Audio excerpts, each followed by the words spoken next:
Hey guys, it's Gio with Sound of Tri-State again here at Kirkwood. Today we got in a 1998 C5 Corvette here. Customers brought the vehicle to us to get a radio install done. He wanted Apple CarPlay and something more modern. So we went ahead and replaced his factory unit here with a Kenwood Excelon unit, DMX958XR. This unit would do everything for you as far as your normal AM, FM. It will do your Apple CarPlay wired and wirelessly.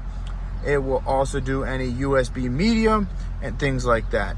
The customer also asked us to do a backup camera and a front view camera. So if I go over here to our camera view, you see here, that is the rear camera. And if I just switch right over here, it's the front view.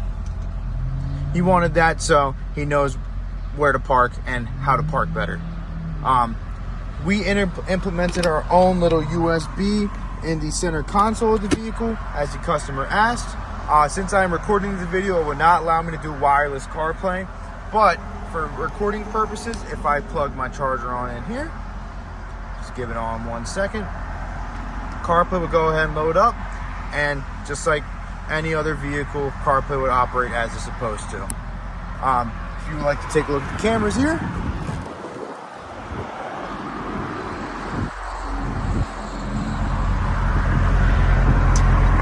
we got the backup camera right there. And on the front of the vehicle is the front view camera. Yeah, guys, for any of your radio installs, come check us out here at Sound of Tri-State on Kirkwood Highway.